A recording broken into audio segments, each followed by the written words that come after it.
All right. Coming up on today's edition of the Art Business Morning Show,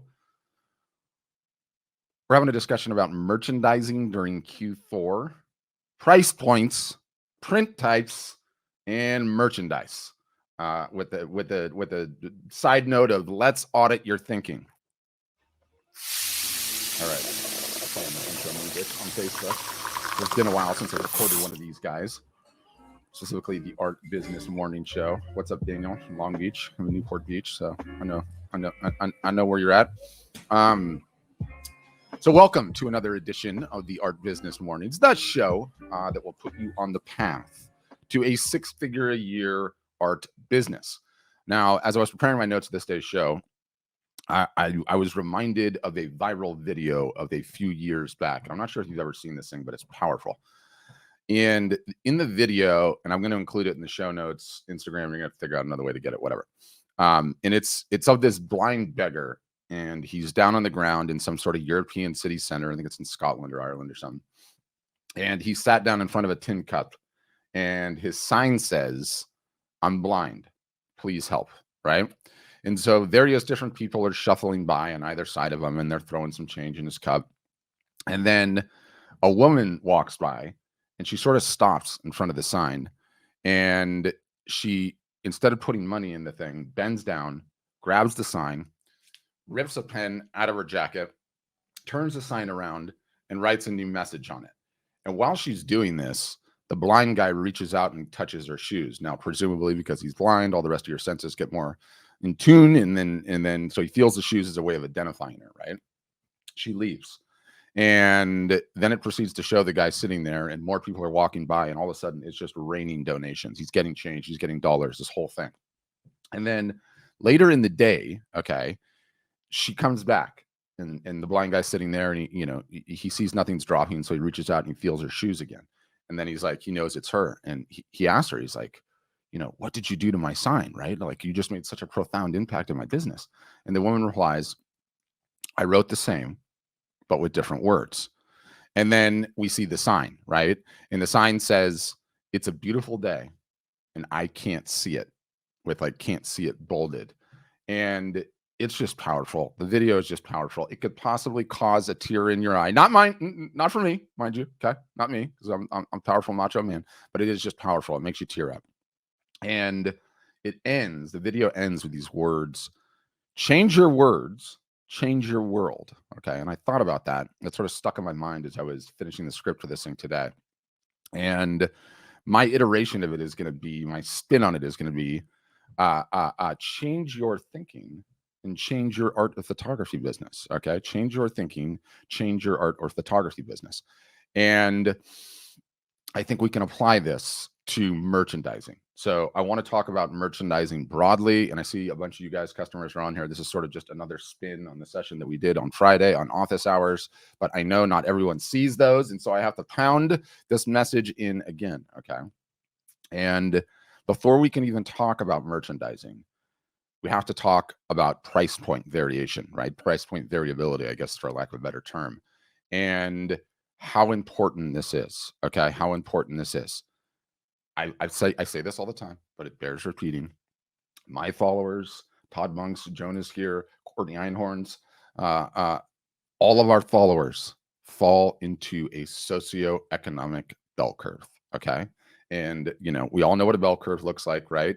At the bottom of this one is the lowest socioeconomic status, right? These people don't have any money to spend on anything. Okay. Then it goes lower middle class, upper middle class, high net worth individuals, the socioeconomic bell curve. Okay. You need to have price points as a result of your marketing, what you're doing out there, attracting people on all of this whole entire bell curve. You need to have price points, okay, in your business for everyone on this bell curve. Okay. If you change your thinking, you can change your art or photography business. When you don't have intro level price points, okay, you miss on these low commitment, cheaper buyer sales that would potentially go to the people on the low end of the bell curve, right? The flip side is also true. When you don't have high price points, you can potentially miss out on the whales, the high net worth individuals that are not afraid to stroke a 10, 20, 30, 40, $50,000 check, even higher. Okay. And this becomes so, so important. I mean, I have looked at so many different stores and so many different operations where the starting price point is in the thousands, in the several thousands. It's $1,800 on a limited edition, and then it goes up to $10,000 on the originals, and that's it. And that's the starting price point in your store. Now, when you have the lower price points, all of a sudden you're opening yourself up for all these other markets. Okay. It's as important on the low end of the scheme as it is on the high end of the scheme. And the good news is it doesn't matter what the it is. Okay. I don't care how you achieve the price point. The point is you need to have the price point for those inexpensive folks. Right. And, I think back to my viral video, right? Like, and my rant riff on it, which is change your thinking and change your art or photography business. The way that everyone thinks about the cheaper price points, and whether it's cheaper price point prints or whether it's merchandise of any capacity, everyone thinks of it as like crappy quality, small, make very little money on it. And what is the point? Why would I have it? Right. I just here to target high net worth individuals. That's what I am. Understand the game you guys are playing. Okay. Understand this game, this chosen profession that you guys have elected to do. Okay. You're not hobbyists. You don't want to have a hobby. Okay. Anyone can have a hobby. You want to have a business such that you can continue to grow year over year over year and monetize your creative talent. Okay. That's what we're all here to do. And understand the game that you're playing. You are playing the long game. Okay. Everyone that's listening to this now, that is listening on the podcast later, you are playing the long game. Okay. And when you understand that, when you change your thinking to the long game, you have this profound ability to change your whole business. You have to understand what these cheaper price points do to your business. Okay. It's got nothing to do with how much money you make on them. Okay. It's got nothing to do whether you think the merchandise is cheap and kitschy and lame. Okay. It has to do with marketing. All these cheaper price points do is get you a beachhead into your customers' homes. Okay. It gives you the ability to have one of your creations on a potential future customer's walls for perpetuity, or in their hands in the case of a tote bag, or on their couch in the case of a pillow, or some tiny little prints in their bathroom if that's so inclined. Do you understand how profound and effective a marketing technique and tactic that is? If I wake up every day of my life and head into the bathroom and see a tiny little print of yours, or every time I go into the closet and grab a bag, I see a tote bag with your stuff on it, that there is no form of marketing that is more effective than that. They don't exist, right? Like, what, you think an email is going to be that effective? Do you think a social post is going to get you on my wall every single solitary day of my life for the next 10 years? It is one of the most profoundly effective marketing techniques you could do. And when you understand this, when you change your thinking, when you invert your thinking from, oh, it's cheap, these are cheap buyers, it's cheap merch, I don't make any money on it. I don't care if you make any money on it. You shouldn't care if you make any money on it. All it is a Facebook ad stapled to my wall, or a Facebook ad that's hanging in my closet, or sitting on my couch, or that I'm wearing around as a shirt, or hanging on my wall as a calendar. Whatever it is so profoundly powerful. Okay. And you have to understand the bell curve. Okay. The socioeconomic bell curve that all of our followers represent and fall on is not a fixed quantity. Okay. 5 years from now, somebody that's on the lower socioeconomic portion of that curve is going to move up to the higher socioeconomic part of that curve, and every which way up and down. And when you get a beachhead into their homes, into their apartments, into them living in their basement at their mother's house, okay, when they are finally prepared to make a larger purchase on the pieces that you actually want to sell, you are top of mind because you got your products into their house. Okay, so when you think about it in that capacity, it will completely take you out of this mindset of, I don't like cheap paper prints, calendars are lame, or mugs are lame. All of it is so important. Okay, it is so, so important. So again, change your thinking, change your art of photography business. Okay, it's profound. Now we can get into some of the merchandising. All right, and next, I want to talk about prints and I want to talk about print types. Okay. Now we have a mixed bag in here, right? For photographers, this is a no-brainer. This is what you sell is prints. Okay. For artists, some of you are hung up on only selling originals and you're not selling prints or limited editions. Why you do that, I will never understand, but I get it. It's sort of a mixed bag. So I have to go into my analogy first. Many of you have heard this. It's okay. I'm prepared to share it again. If I hired you to sell knives for me and you are going to go door to door selling knives, what would you have in your hand when you knocked on the door? You'd have the knives, right? You would have the knives. You would roll out some sort of case where the knives were there. You could show them to me. I could hold them, look them up on a light, cut cans, Napoleon Dynamite, or whatever else, right? Not Napoleon Dynamite. What is the movie? Zach Braff. I don't know. Anyway, I'll think of it later. But you would have the knives, right?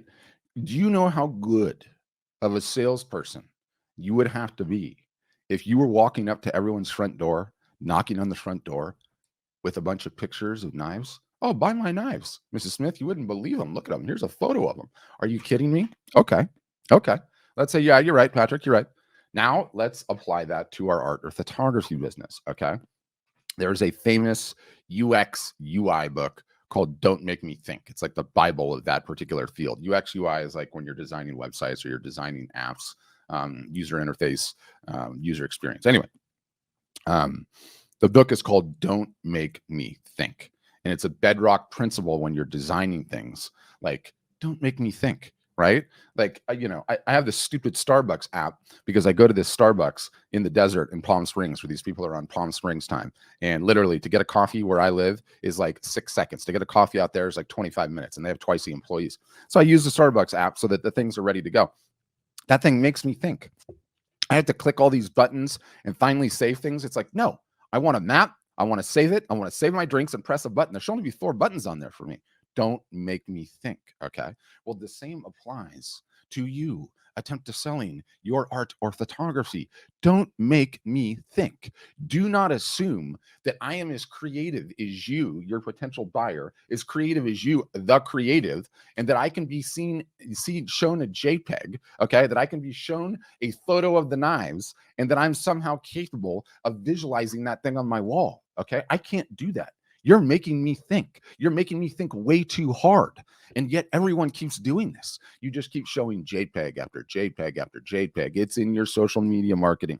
It's in your emails. It's all over the place. And I hate to say it, even the fancy mock-ups, right?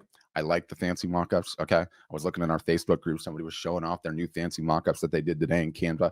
Fantastic. They're better than a regular JPEG, but it is not the same thing. It is not the same thing. It will never be as effective as you holding up the actual print, okay? You holding up the actual print and you showing it to me and you showing me that it's real, that it can go on a wall, excuse me, that it's ready to hang, that it doesn't need a frame, right? This is showing up to the front door with the knives. And yet, how often are you guys not showing up to the front door with the knives? All the time. This has height and weight and texture and detail. And I can, guess what? I can covet it. I can lust after it evenly. Do you know how hard it is to lust after a JPEG? Don't worry, I'll wait. Yeah, exactly. This is real, okay? This is real. Do not make your potential buyers think. And Kai, this goes, how many digital artists do we have that are following this thing, that listen to this podcast? Like, can I just show a screen share of my art? Can I just show the JPEGs? No, not if you want to sell them, because you're trying to make me think too hard. And I can't visualize your damn 2D image, okay, that you're showing on a screen or you're showing me on Instagram on the wall. I'm sorry, I can't do it. My brain doesn't work like yours, okay? So understand merchandising. 101, you have to have the knives. You have to have the print in your actual hand. You need to be able to show it. You need to be able to talk about it. So important. So important.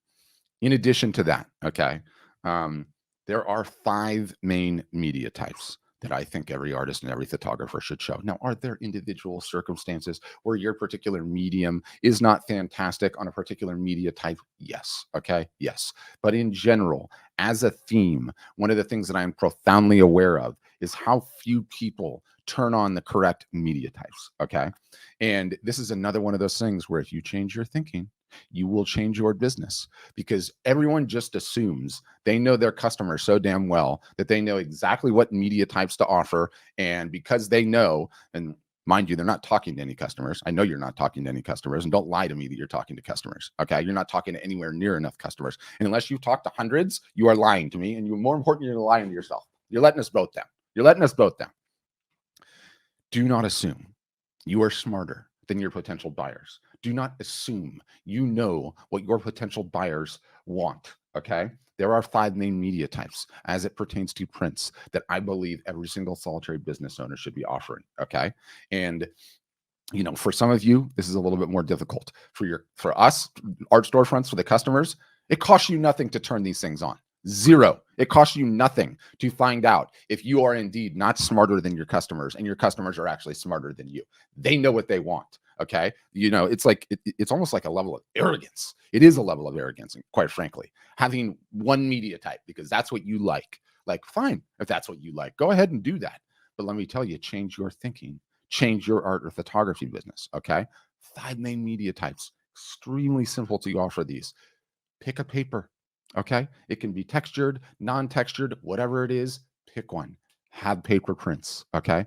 Have canvas. Okay. Used to be one of the most popular guys on the block, still very important. Have canvas. It doesn't need a frame. Okay. It can hang on the wall. Have metal, have acrylic, have wood. Very, very easy to offer all 5. When you do, okay, and when you don't just have them, but you have them ready to show on a whim, okay, even if your customer does not ever want to buy a wood print, is not contemplating a wood print, I'm coming to you because you are the subject matter expert. Okay. Maybe I saw a wood print in someone else's house and I actually want it. And you're like, you know what? I don't love wood, but I can show it to you. Here's what it looks like. And while I don't normally offer it, if that's what you would like, Mr. Smith, I'm happy to show it to you. I have it here. Okay.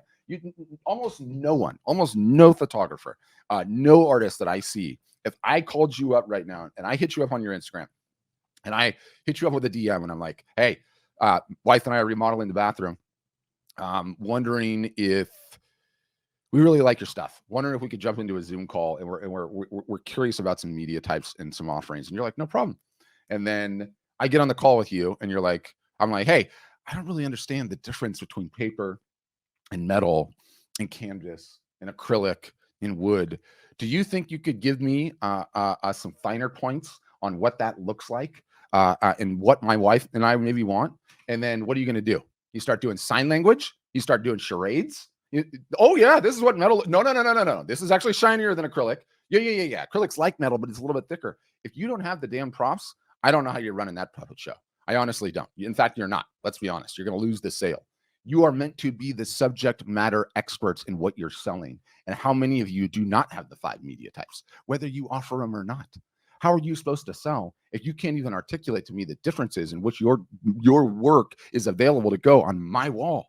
And how many of you are not doing this? There are so many that are not doing it. It is ridiculous. Okay. It is absolutely ridiculous. And I see this time and time and time again. And I don't want you guys doing this anymore. And I especially don't want you doing it ahead of Q4. Right. And the stack that I show, and this, if you listen to the podcast after the fact, you're going to have to get visual. I'm making you think, and I'm breaking my own rules, but that's the downside. Like, being able to show the various different types and talk about them and talk about what you like about them and talk about what's interesting about them. Do you see how tiny these little prints I have are? This is like $110 in prints.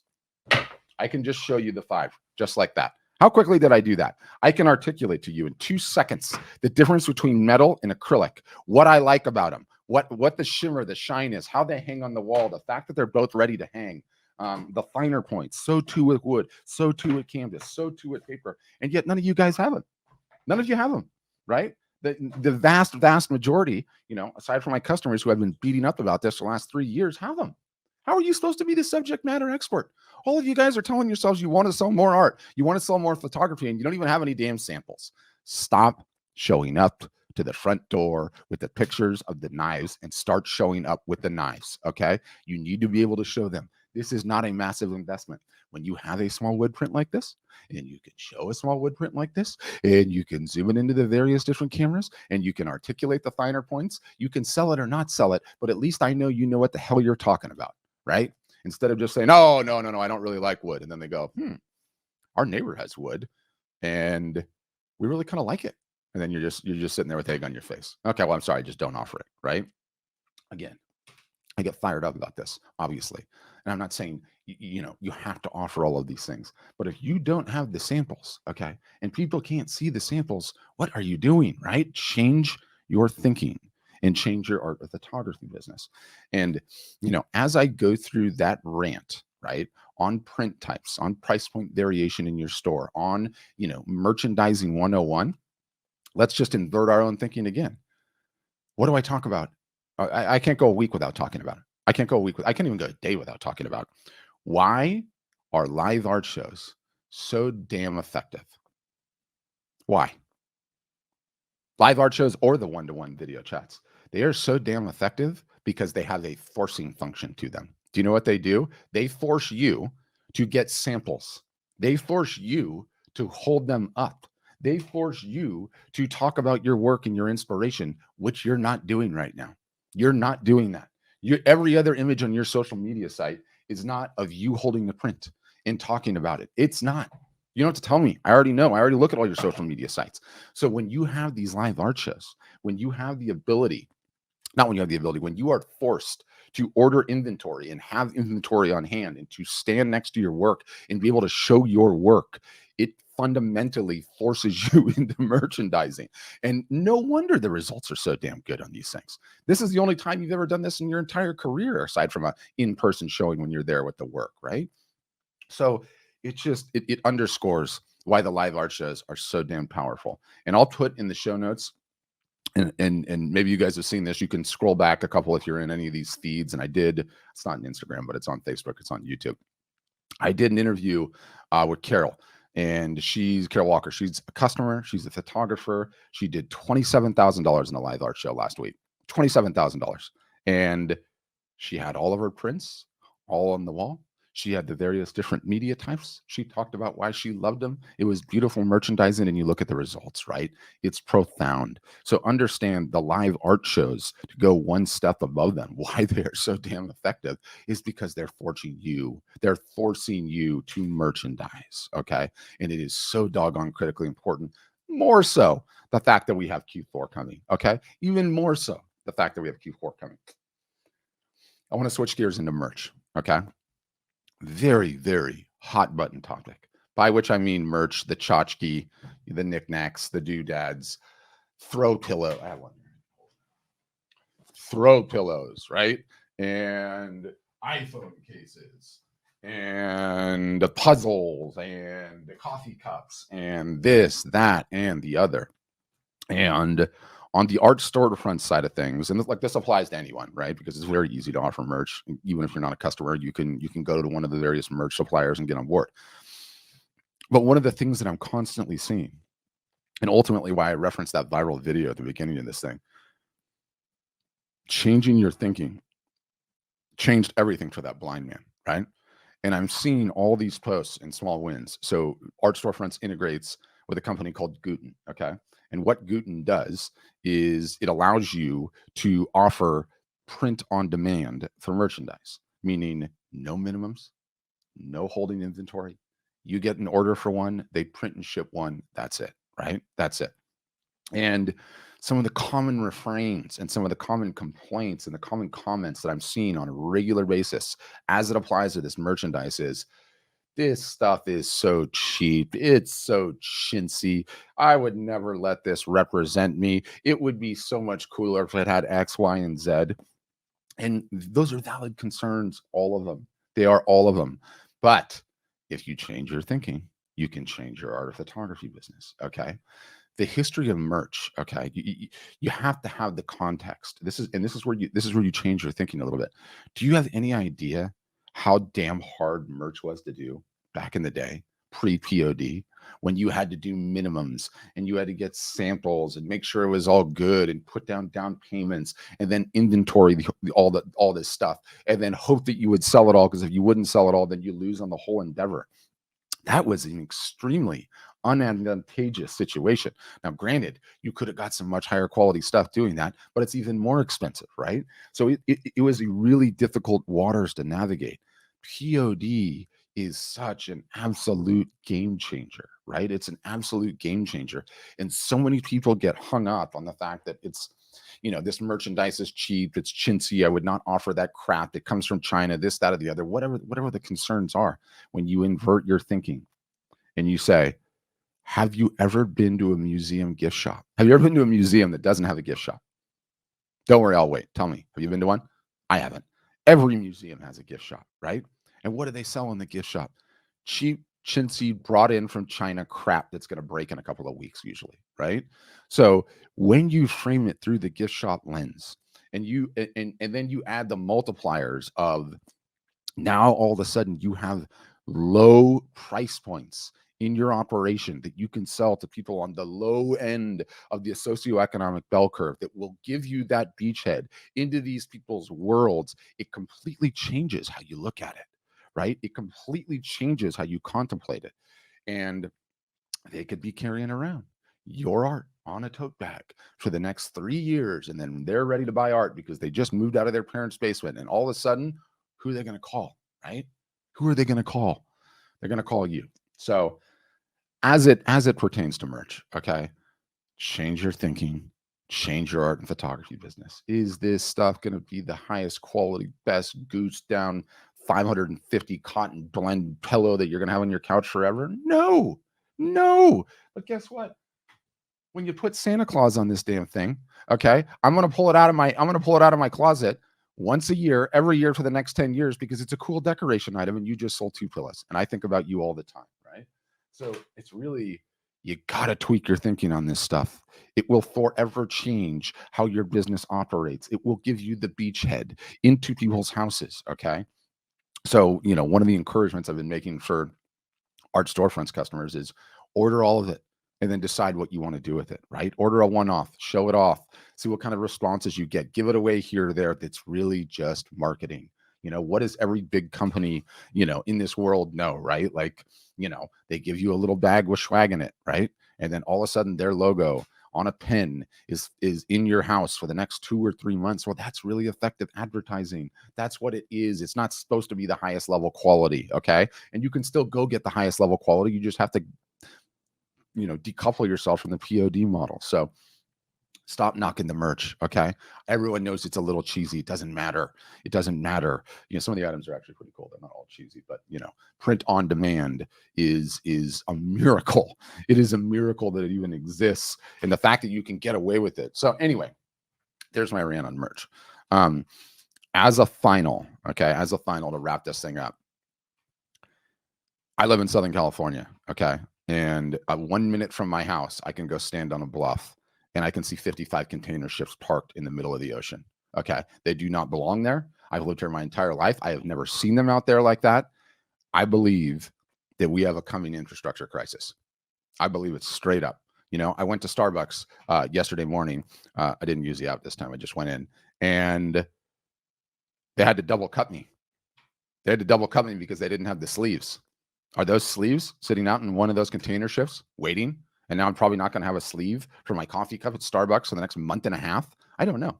But I'm seeing more than enough signs, right? You're seeing it in the media, all the empty shelves and everything else. So I'm worried. I think you should be worried. I think all of us should be worried. Now, in terms of inventory, okay, how we should be thinking about this, and it's October 19th as I'm recording this, and we are staring down the barrel of Black Friday, Cyber Monday, pre-Christmas shopping, everything that gets rolled into Q4, okay? The printers that we all use, I thank God for this one, are US based, okay? That is fantastic, meaning we don't have to wait for prints that your customers are going to order coming from overseas. And so too, usually with the merch, all of that stuff is printed domestically. The problem here, okay, is that all the raw materials do come from China. They just do. A lot of the canvas, a lot of the fine art paper, a lot of the metal, a lot of the acrylic, a lot of the wood, a lot of the various different components that go into the merch. All of that is coming from China. All of that could potentially be stuck on those container ships. Okay. So the last thing I want anyone doing is going into the biggest art selling time of the year and it not at least not having some additional inventory now. Get some now. Okay. And for our customers, we've pounded the biggest discount with our vendors that we've ever had. And so you can order as much as you need to right now. And like, look, I get whatever your budget can allows for, but get some extra inventory so you are not left holding the bag. So you are not missing out on sales when someone says, hey, I would really like to get a print in the sale. When can I expect delivery? And you're like, February, TBD. Like the last thing any and all of us need are to be dealing with those customer service headaches. So if you go and get some inventory now, you're going to be stocked up, you're going to be covered, you're going to have things you can show to market with, and you're not going to be sitting there showing 2D images and then saying if they order one, they get one by Friday. They get one by February, which would be a disaster. So that's my rant on merch. I'm sticking to it. I want everyone to have the biggest Q4 ever. We will be talking more about merch as this thing rolls along. Okay. And on that note, thanks for listening. And as always, have a great day.